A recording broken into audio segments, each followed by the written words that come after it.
Hello, Tampa Bay. Well, it's a gray morning. Hopefully, by the end of this program, you will see the sunshine. I'm Kathy Barlow. I'm an SVP at Marsh McLennan, and I'm the chair of 50/50 Women on Boards Florida.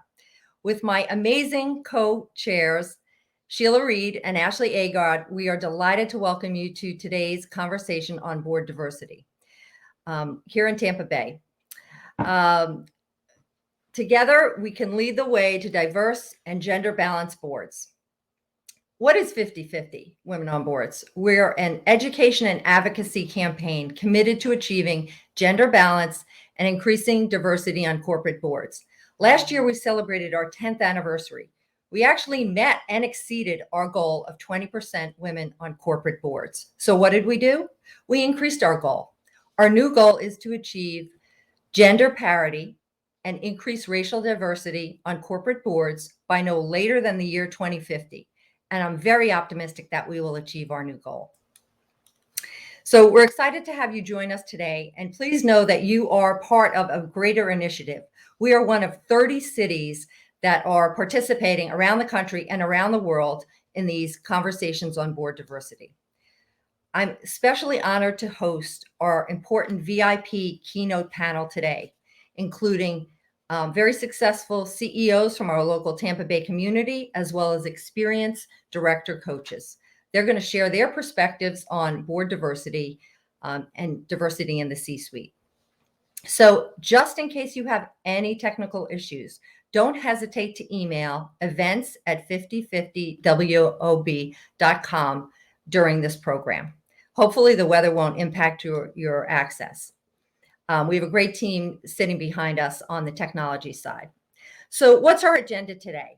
For the past 10 months, we've been preparing for this day, and we have 3 parts of this program. So first, you'll hear an update on the progress being made to increase gender diversity on corporate boards.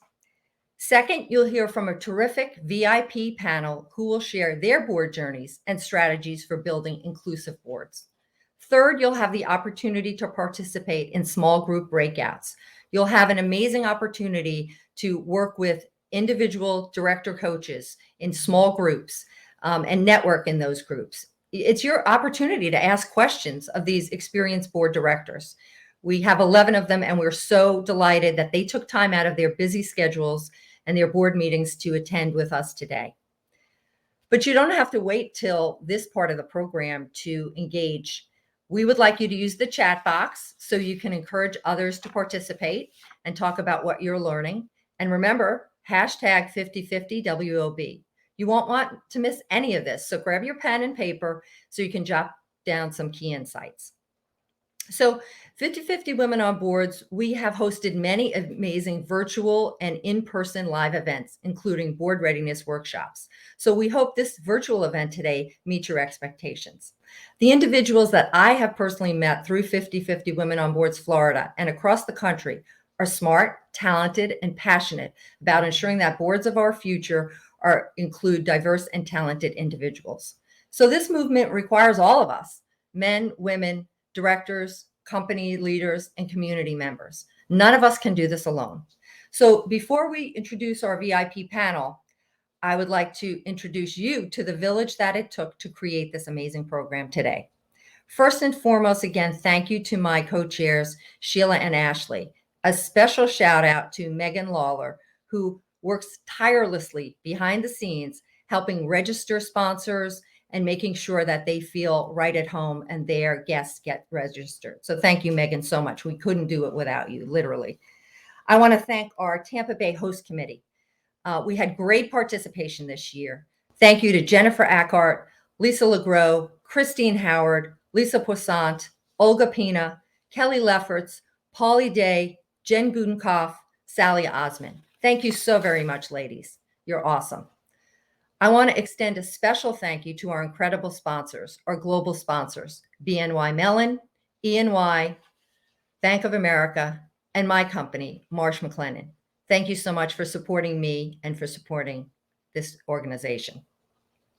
Our global sponsors are making it possible to engage literally thousands of participants in this work around the globe.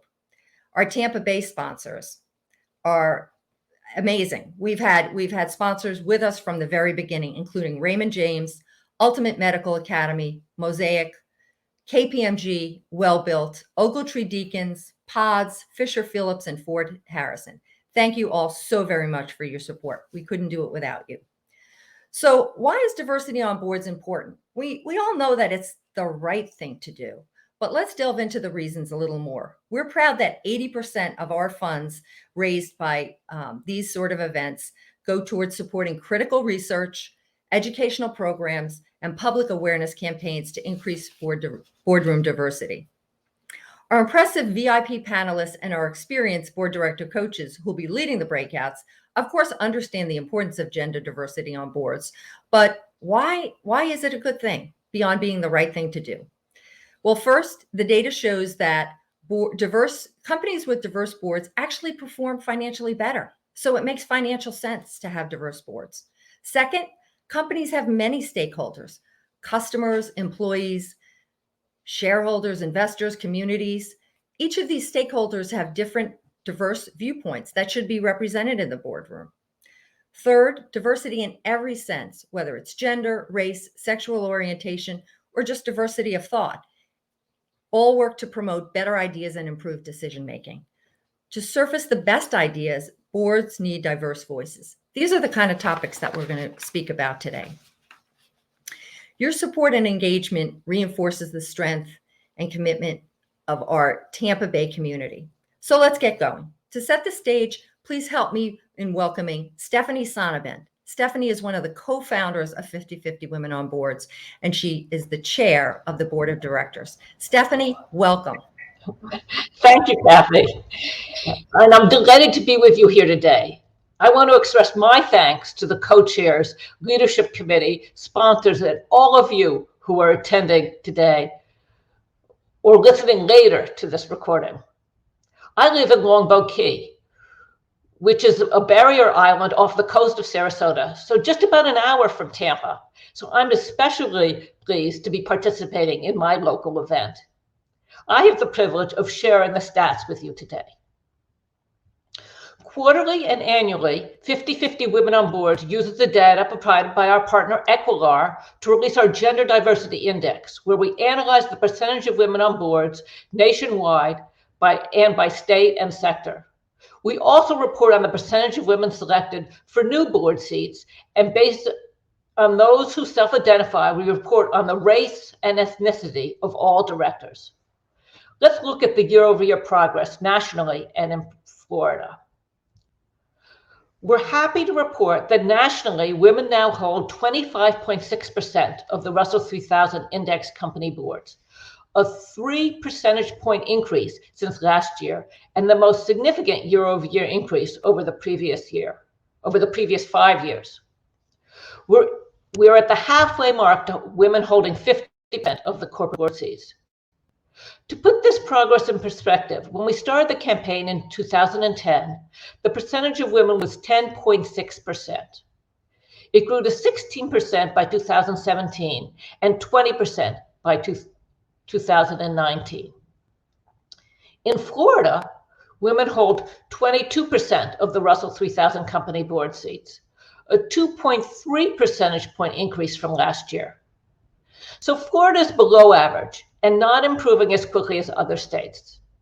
In fact, out of the 25 states with more than 20 companies, Florida is 24th in the percentage of women, a little better than Nevada, which has the least amount of gender diversity. Even Texas is a full percentage point better than Florida.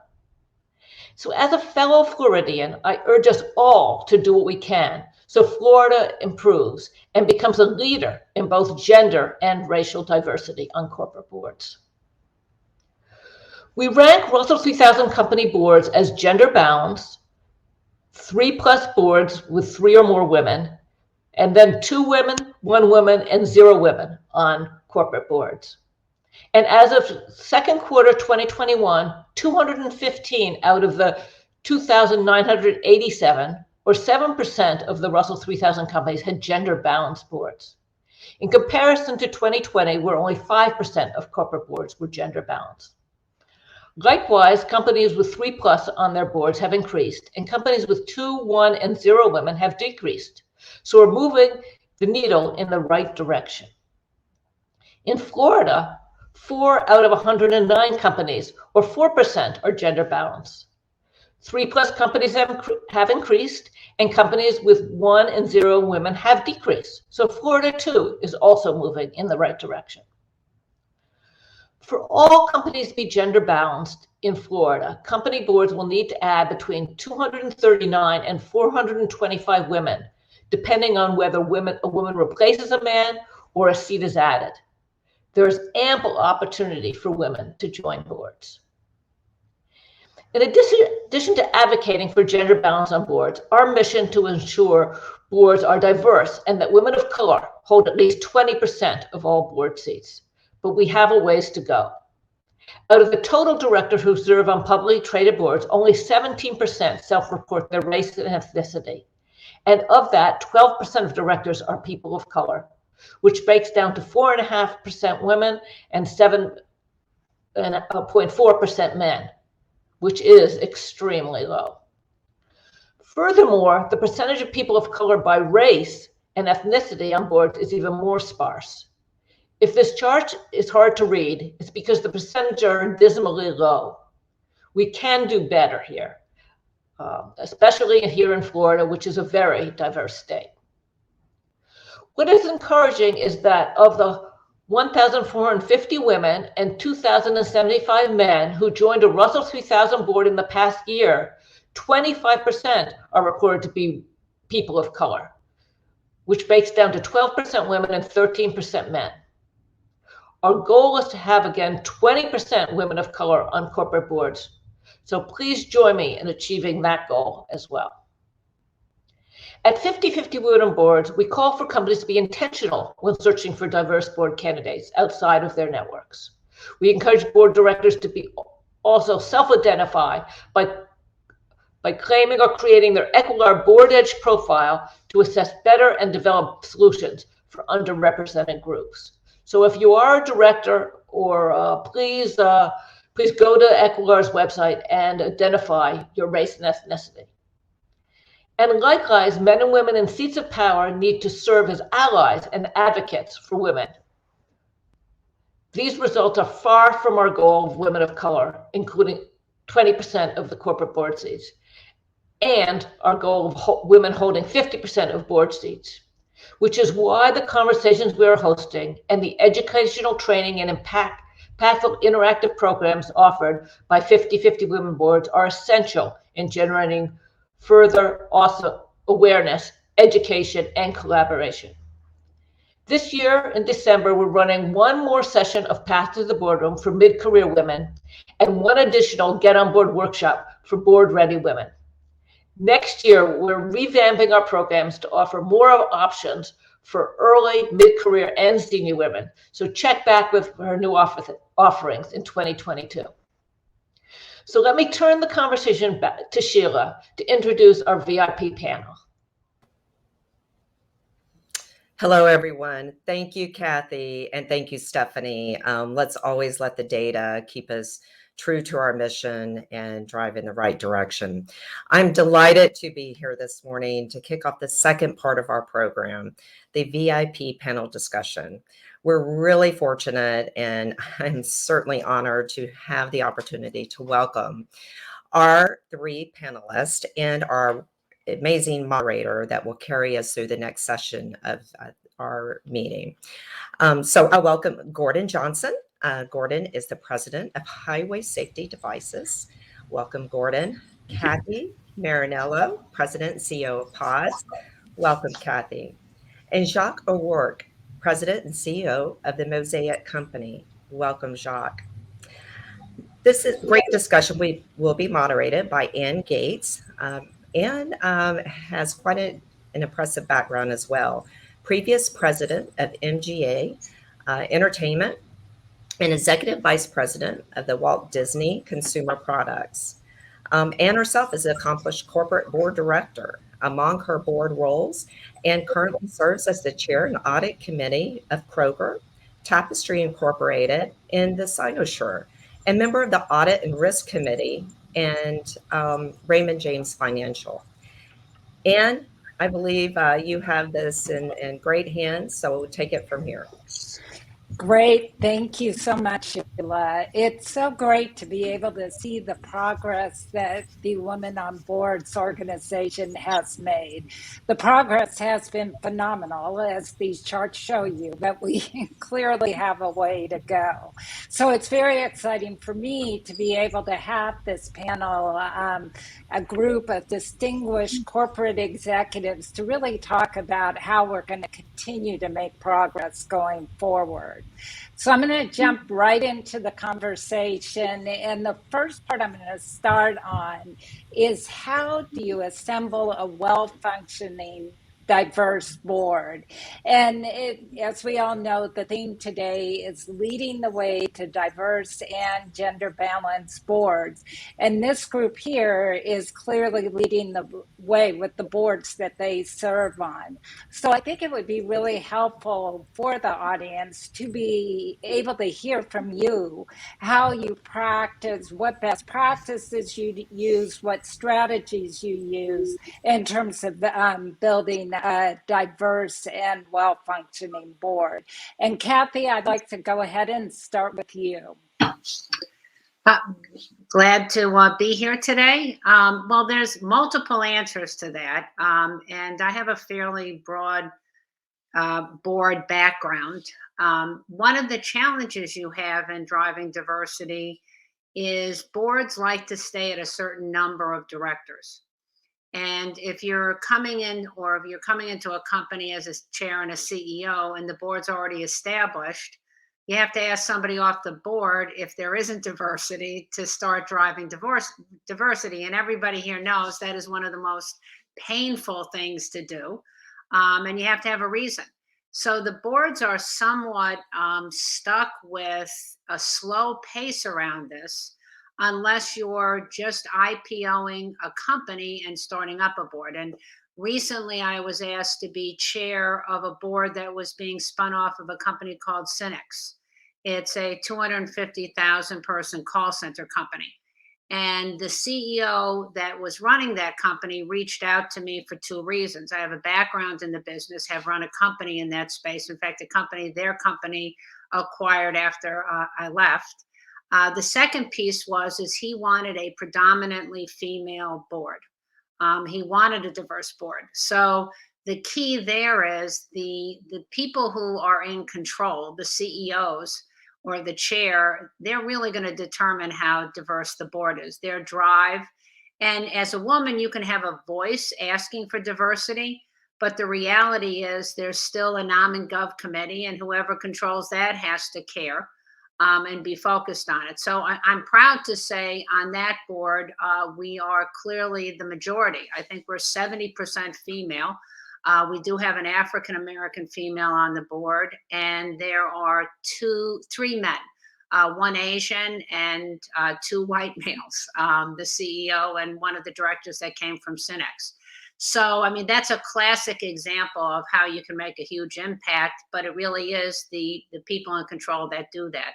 In other situations, it gets tougher. You have to wait until there's a role open.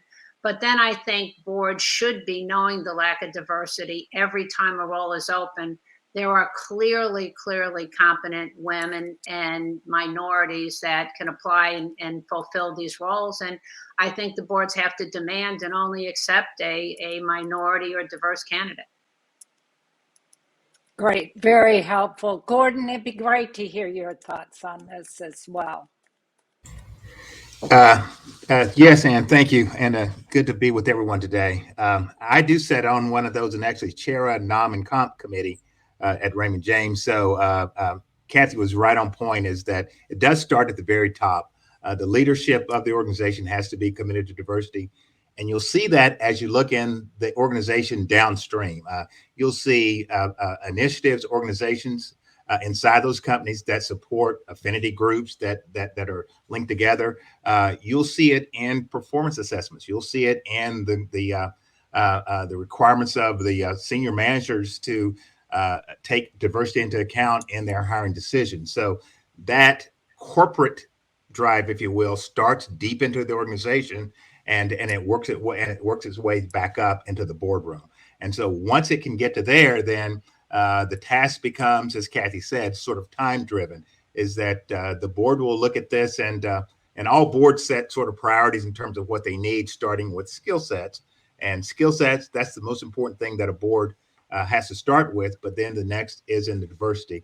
And then as those roles come up, the board has to, through the NOM committee, has to prioritize having that diverse candidate. And sometimes that's difficult to find, because when we know people in our networks, but it's important to be able to reach outside that network to get it. But it does start deep in the organization, and it ends at the top when it's time to make that decision. Great, very helpful. And we're going to come back to this idea of networking, because visibility is going to be key for those diverse candidates, so that people understand they are out there and willing to serve. Jock, love to hear your perspective on this. Yeah, from our perspective, I think the first step from us was, first of all, is the desire and the commitment. You have to have that desire and commitment. And I think you said it, and at the start, you talked about the dynamic of a board. And I think this is one of the things people maybe underestimate. Diversity really helps the dynamic of a board. Yeah. The old 7 CEOs from companies that you all know doesn't form a particularly healthy thought process. So what we've had to do, though, to increase the diversity of our board is, first of all, yes, we take references from other board members. Obviously, that's an important thing. But the bigger thing is reaching out further, forcing the process to go through a search agency, forcing the search agents to bring forward a diverse board and bring forward candidates that have not only the diversity but the skills. And so, you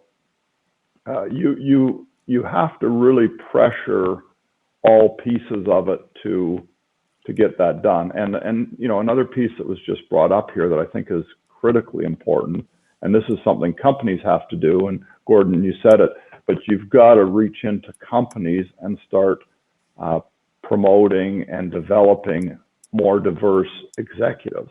I was just at a JP Morgan's conference for what would have been probably Fortune 100 or Fortune 200 company CEOs, and 70 CEOs, 2 were women. So the challenge really starts there, right? I couldn't tell you the racial diversity because it wasn't as easy to figure out, obviously, but that was striking to me that was the ratio. So Yeah, we just have to really work at it. I agree. And we're going to talk about that piece as well, because the training of people within the corporations is so important to get that pool of people that can be recruited from. So what I want to switch to, and Gordon brought it up in terms of expertise and what specific expertise is needed. And Gordon said it, boards are looking for candidates based on their value-added expertise, and that comes first. The one thing that we've definitely seen in our careers is that search for expertise changes over time to meet the challenges over the period. And over the last 2 tumultuous years, we've seen a lot of challenges, from high-profile cybersecurity and ransomware issues to multiple severe climate events, increased institutional investor activism, especially in the area of ESG. We've had the George Floyd murder and its ramifications. And we really can't ignore the impact of the pandemic on employee morale, on employee working habits, retention, and their well-being. And so it's not an overstatement to say we've been dealing with a multitude of significant challenges and changes over these last 2 years. And so my question becomes, with all of these changes, how have the types of people that you've been searching for in terms of boards, in terms of expertise, how has that changed? And Gordon, I'll go ahead and start with you on that one. So, Ann, my experience and perception has been that board members have been sort of known quantities to the other board members for years, and so you had a club that was almost impossible to break unless you were inside the club. But now, as you said, the factors that have driven business have driven us past that. So almost every board out there is going to need and is going to be looking for audit expertise. That's the oldest of all. But in highly regulated companies, there's going to be compliance requirements that you're going to want folks who understand that. You mentioned it, IT and cybersecurity, which is just overwhelmed all of us, and we've seen that last year how impactful that can be. Look, we're doing this, and as we were prepping for this meeting, we were looking at different firewalls that prevented all of us or enabled all of us to do that, and that we wouldn't have talked about 2 years ago. So IT security now may be the most prevalent requirement that we're looking for. The other is channel diversification. The same thing. We now buy and receive goods in ways that we wouldn't have thought of 4 or 5 years ago. And then the final thing that we have seen is that as you look at that, is also international experience. The globe has shrunk, and customers and supply chains are everywhere. And so folks who have experience in dealing with some of these same issues, whether it's audit, compliance, or even IT security, when they have that internationally, those are very valuable folks. Totally agree. Jock, your perspective on that issue? Yeah, no, Gordon covered a bunch of them. I guess if you look at us as well, as a resource company, resource experience is always been critical. Ag experience is always critical. But, if you go beyond the cyber and those that are obviously emerging, ESG is another one in our space that's really coming on at an incredible pace. Matter of fact, in our strategy session, we've classed environmental compliance probably as the defining issue of our time, whether that be greenhouse gases, water, or whatever. But that's really for resource industries, that's a defining issue. And Gordon brought it up, but I can't overemphasize the geographic or the international experience. We have, which interestingly enough, by some of the ISSs don't consider this diverse, but we have 2 Latinx members on our board because we have such a big business in Brazil. And, to me, that's critically important. People that understand the politics of the countries you work in, they understand the politics of what you do. And then, of course, all the standard that will never go away: governance, compliance, audit, finance, critically important. Agreed. I was recently at an event where some of the key investors were there from the pension funds, and it was interesting how they were talking about ESG in terms of a systemic risk to their entire portfolio. And so all of a sudden it wasn't, I'm just going to focus on ExxonMobil. I'm focusing on all of you because of this impact overall that we're having on the planet. So to your point, this ESG piece is becoming more and more important. Yeah, there's no question. We do governance meetings with all of our big investors, and the likes of BlackRock. I mean, you mentioned BlackRock as sort of a driver in some of the prep material, and they're asking us those exact questions directly. What are you doing about this? What are you doing about diversity? What are you doing about governance? What are you doing about environment?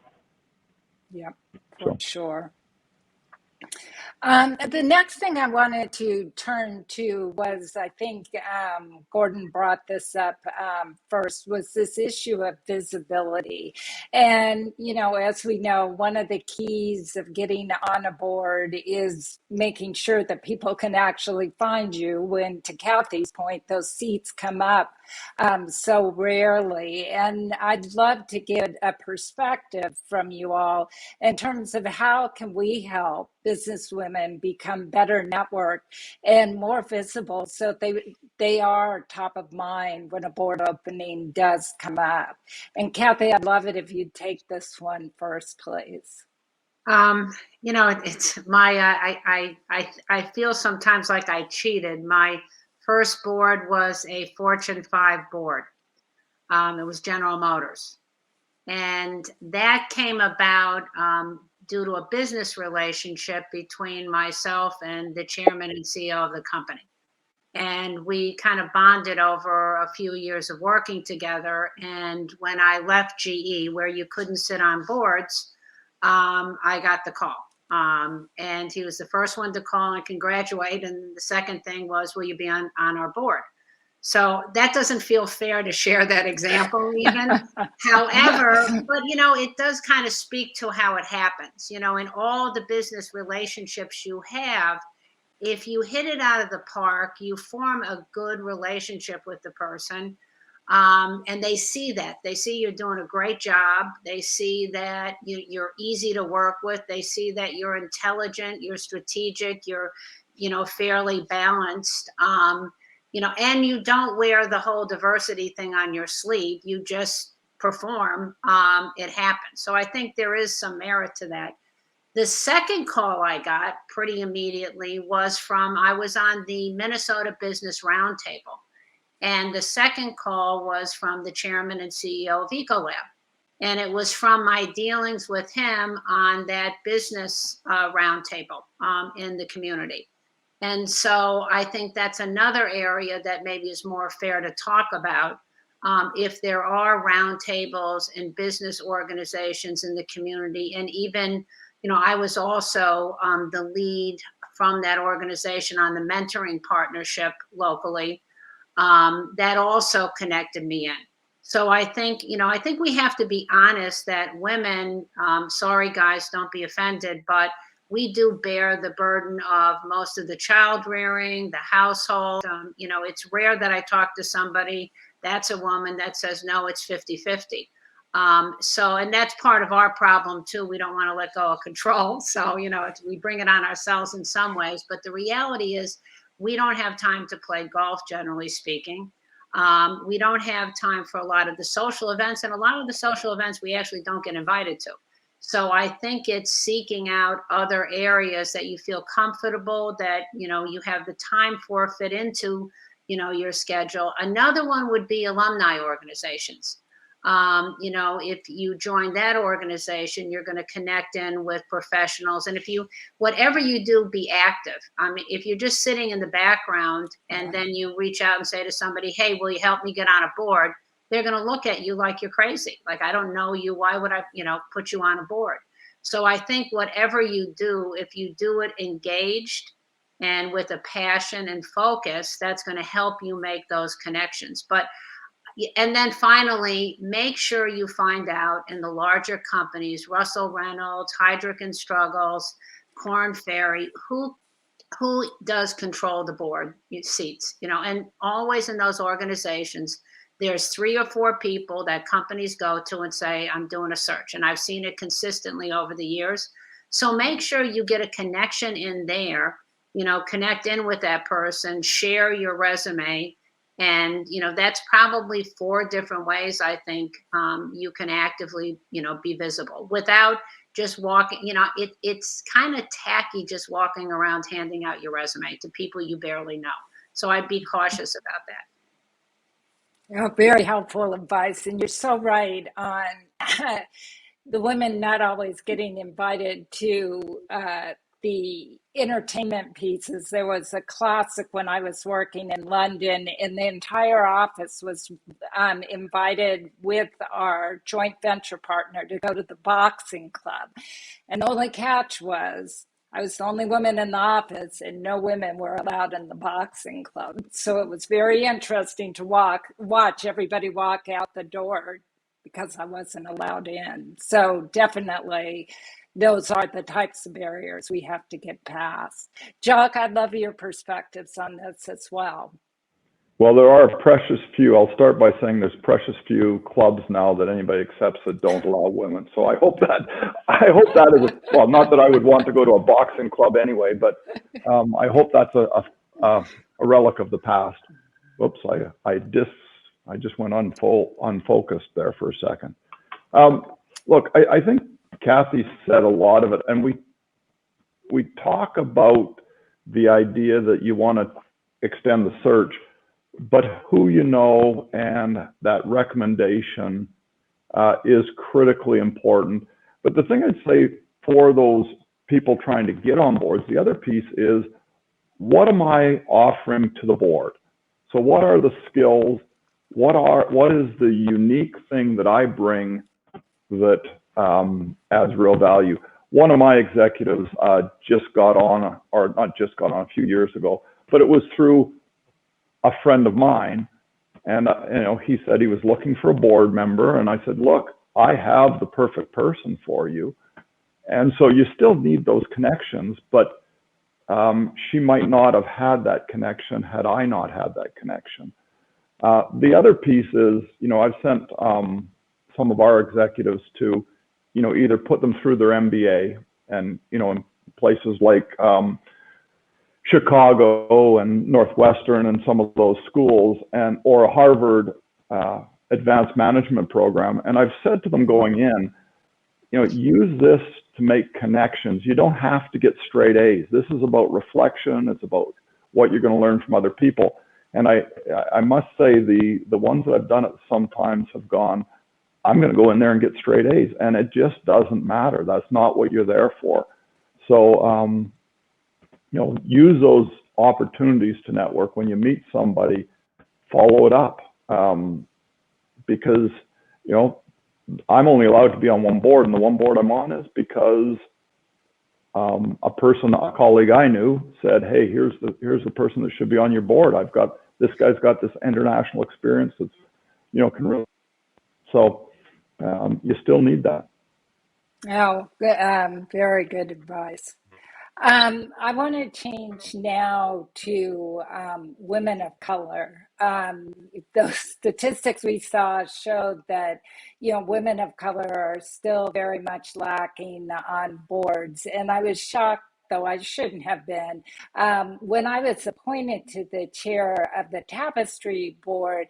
A news organization noted that I had become the second Black woman to hold an independent board chair position in the Fortune 500. And that was in 2021. Second one.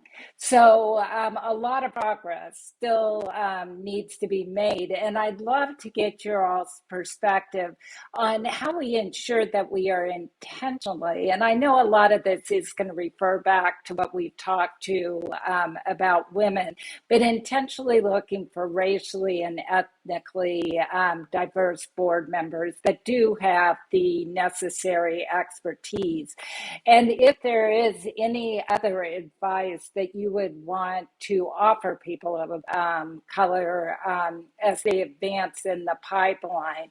And are there any organizations you would recommend? I do think Kathy's point in terms of the executive firms is an incredibly important point, but are there other organizations you would want to refer people to?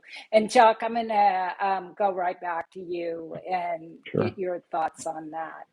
Yeah, I'm going to be almost blunt on this one, because we have tried quite hard in that specific area. And, we have gone further down in organizations, than we would below the C-suite. I mean, and, the real problem is societal. There are not enough women of color in senior positions in industry, period. That's it's a horrible reality, but it is reality. So, what are we going to do to encourage it? I think you got to encourage it at a company level first. We need, to be searching out at places like the historical Black colleges and universities, getting women on the management fast track, if you will. Kathy talked about the burden of women, and I saw a study not that long ago that said in the first 10 years is where women in general, career gap, if you will, in the first 10 years of their career, which are normally aligned with their, their first years of their family and all the rest, that's where women fall behind and never catch up. Well, women of color, I think it's just exacerbated. And so I think we've got to look deeper. I'm not trying to divert from the responsibility of boards, but as a company executive, I'm thinking we've got to fix ourselves, or the other problem just won't get fixed. Yeah, I think what's also interesting to think about some of these positions that we talked about in terms of maybe even new expertise that's required in terms of boards. And is that an opportunity as well, especially in some of these areas of ESG, even in cybersecurity, where it doesn't have to be so industry specific, but actually across a functional area.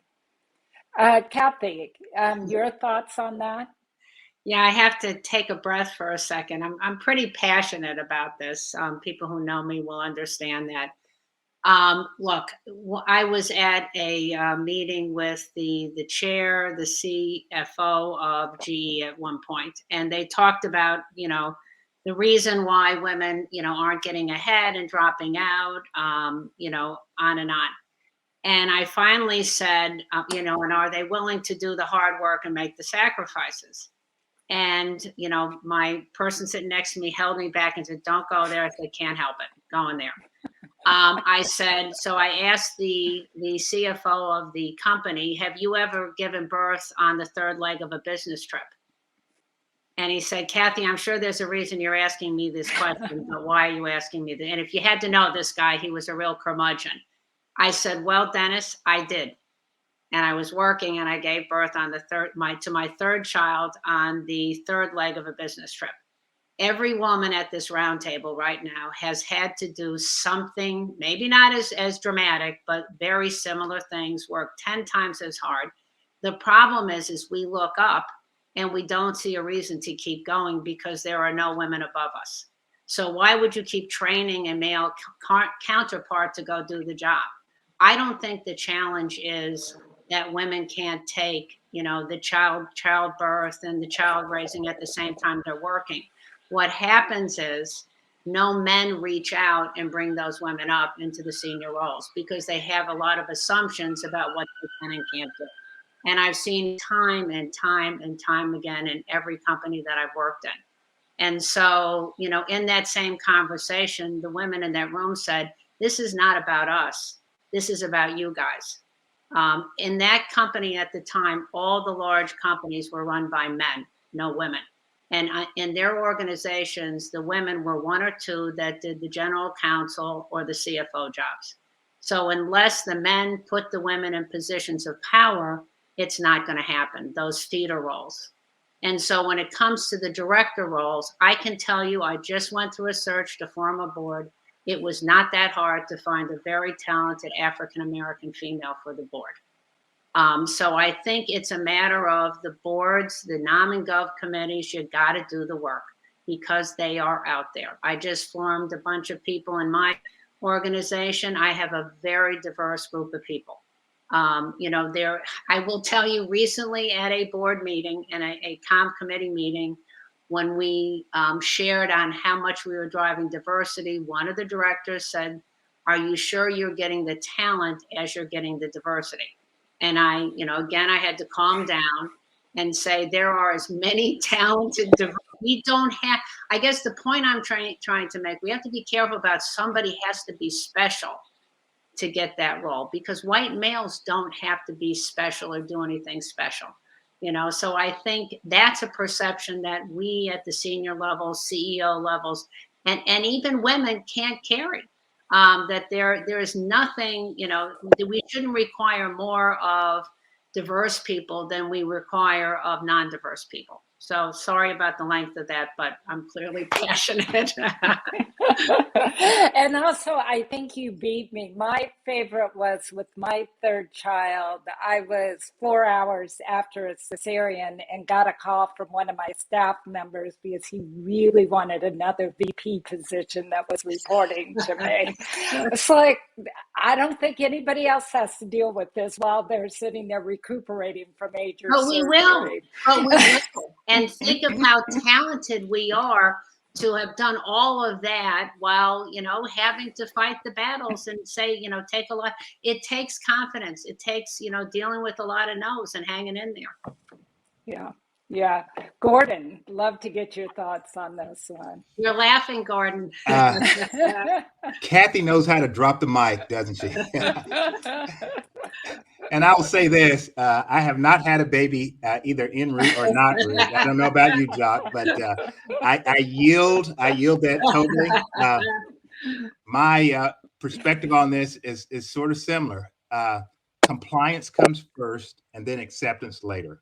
I think that this is, I hear those things and I've heard them from inside and outside, and there are lots of talented senior level women and all colors out there. They're not in the circles, in those tight circles, but I think that the pressure points that are going to come from institutional investors and then maybe at some point proxy advisors, that boards have to do this, will create an environment of compliance. And then after we comply and we realize how well the outcomes turned out, then we turn to acceptance out there. So this is like any other sea change that we do in society. We don't move away from things that aren't comfortable to do easily.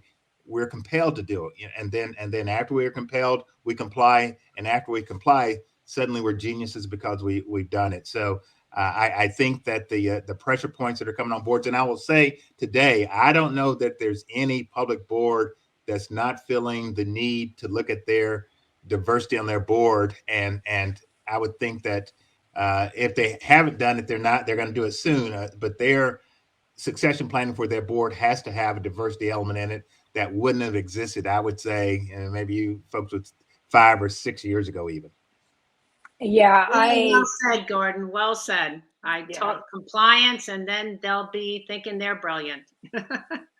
Yeah, it's been very interesting to me because, you always go to you'll go to a Harvard course or something like that, and they'll talk about how important diversity is.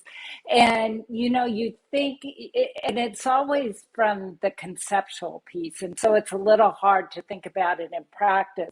Well, on one of my boards, we had a really, really, really difficult issue we had to deal with, and we could have made major mistakes as we dealt with this difficult issue. And what was so interesting to me, because this was an incredibly diverse board. I mean, people overseas as well as here, almost half women, et cetera, et cetera. What really hit me on this one is if one of us had made that decision, we would have gotten into trouble. It was the fact that one posited something, somebody else took that piece of information, added their spin, posited something else, and we went on to get an incredible solution to solve the problem. And that's where you really see the diversity come into play, because if you had a bunch of people all with the same background, there's no way that solution would have been come up with. So it is very interesting. The next question is exactly what Gordon was talking about, and that's the external pressure that we're all dealing with. BlackRock, Goldman Sachs, State Street, CalPERS, CalSTRS, the New York State Pension Fund, all of them have been encouraging corporate boards to increase the number of women directors. And then California went as far as the EU did in terms of requiring a certain number of women directors on boards. And now in California, 29% of all board seats are held by women in the California's share of the Russell 3000 companies. And I just wanted to get your thoughts on how helpful you think this activism is. It sounds like very helpful. And are there any concerns you have about this activism, or are there any steps that you would like them to take that go even further? And Gordon, since you brought it up, I'll go ahead and start with you. I think that I think activism is very beneficial as it launches us into a new status quo that we can sustain afterward.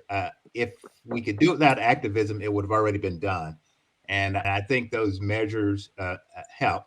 I think that you're right. We're seeing it from institutional investors, and it was simply diversity. And now I think, to Jock's point, now it's diversity and ESG. So they're pushing social awareness on companies in a way that the boards are not used to taking. And that level of influence, I think, is good for boards. It makes us think differently. And when we realize we can't think differently, we need to bring people in the room who can help us think differently. That's the greatest advantage of having a diverse board, is that, all of us know a lot about this much and very little about that much. And the real business imperative for having that diverse board is getting a lot of people who know a lot about a little, and collectively we know a lot about a lot. And that business imperative will eventually take over when activism has done its job. But I think it starts with that, and then it rolls into making good business sense. Great.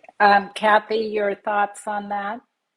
Well, I think it's the compliance question. It goes back to, where the power is to get more women. I was one of a rare Fortune 500 CEO. You're one of a rare chair. I'm a chair now too. We're just such small numbers that it's not about women bringing up women or African Americans bringing up it. There's not enough of us to make an impact. So there has to be, as Gordon well put, there has to be a compliance factor. And, I can tell you, Goldman just met with Golden both in New York. They came out, and I was shocked at how many women in powerful senior roles there are at that company. And I asked, come on, what is this about? Why? What's the emotional reason? Because usually there is. And the two, leaders in that company are very passionate, not about as much women, but diversity. And to what Gordon and Josh have said, diversity, and you've said, and diversity of thought makes a much better run company. And they see that, and so they're passionate about it. And I think that's the important thing to point to. And if you see an exclusion of a certain category, you don't have the diversity you need. And so I think, investment companies, less so activists. Activists usually come in to do it for other financial reasons that are self-serving. I think it's the large investment companies that can really make a difference. If you don't have, a certain amount of diversity on your board, we're not going to invest in your company. I think that will make a difference. It will with ESG as well. I agree. And Jock, we're at the end of our time, so I'm going to let you have the last word on this subject. Well, I think obviously the BlackRocks and them, they own us. So, they should have the last word in this, or they own enough of us that they should have the last word. And so obviously the pressure is important. They're able to exert that pressure and say, hey, here's what's important to us as shareholders. And that's the very responsibility of the board is to be responsive to your shareholders. And that is the bridge between management and the shareholders. So, from my perspective, if you want to change boards in general, that's the most effective. I'm not as keen on government intervention for an obvious set of reasons. I guess I'm not big on government intervention, period. But certainly, I think the BlackRocks of the world have the absolute right to say what they expect out of boards and management, and so they're going to put pressure on. And look, I'll say, because of those focuses, our boards and our companies are better. So it's a good thing. Yeah. So nice note to end things on. I really want to thank you all for a great discussion. It was very enlightening, and it was really a pleasure to meet and to talk with all of you. So with that, I'm going to hand it back to Sheila then.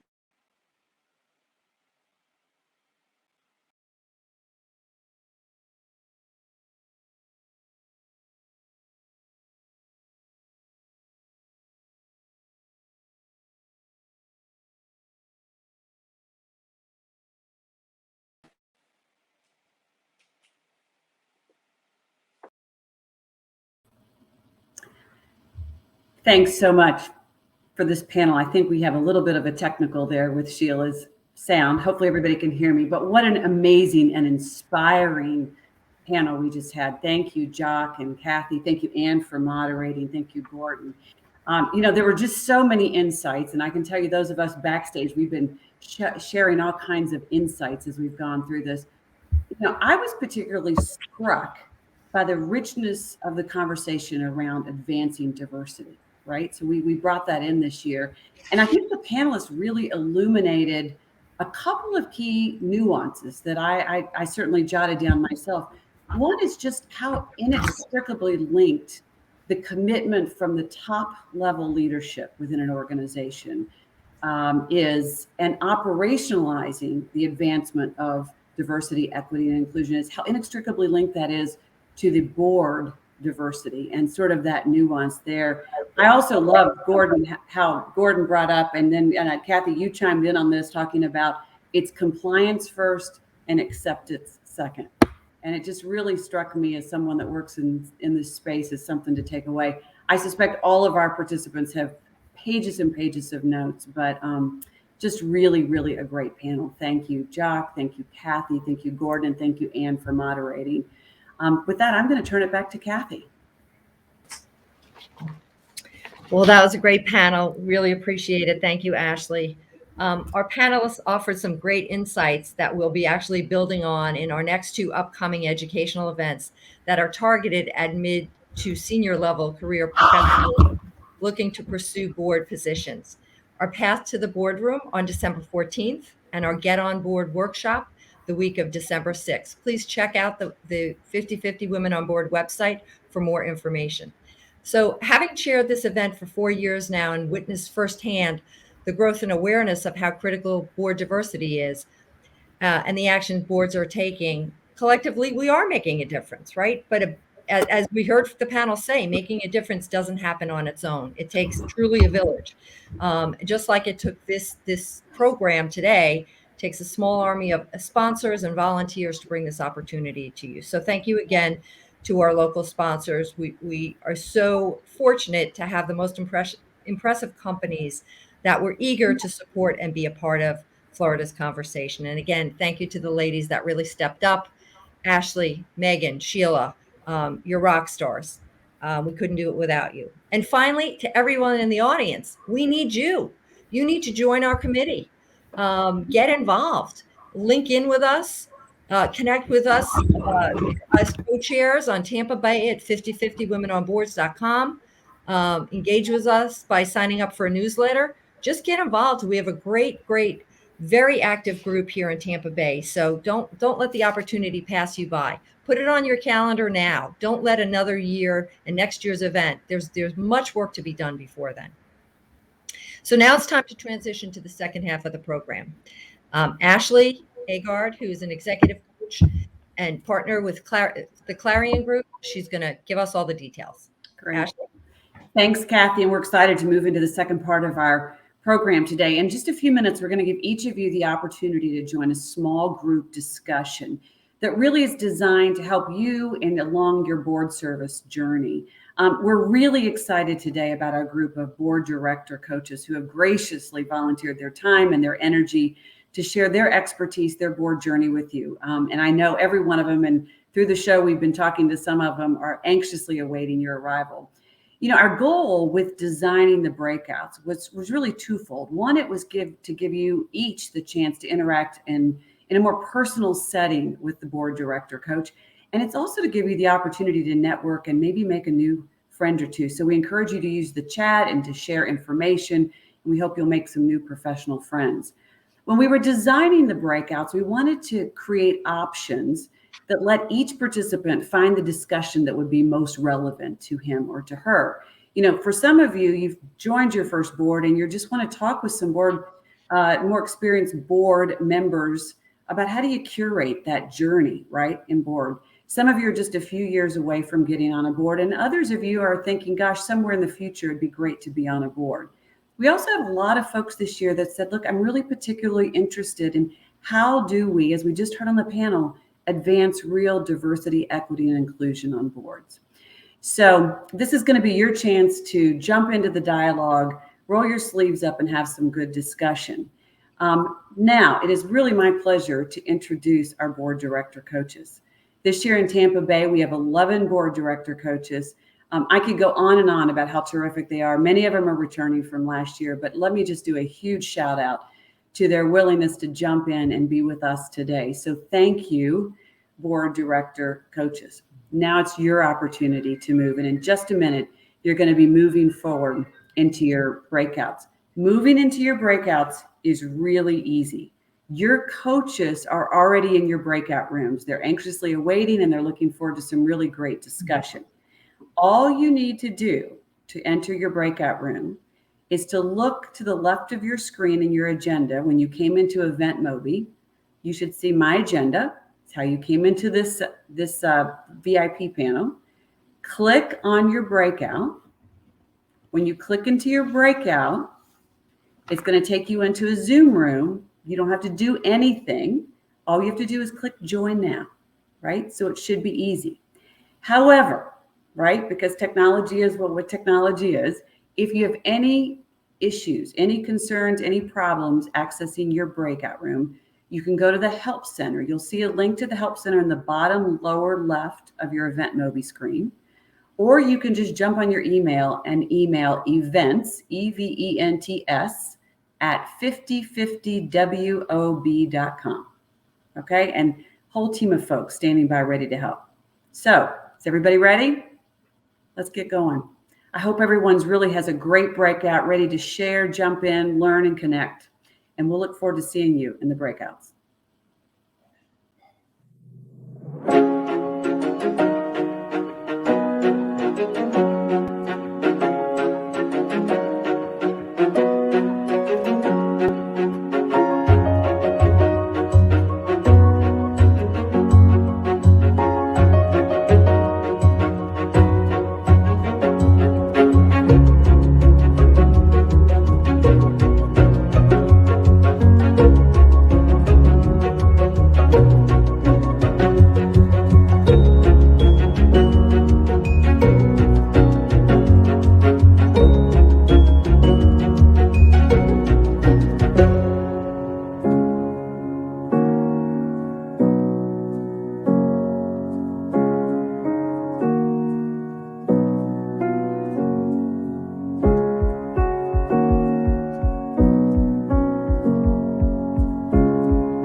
you.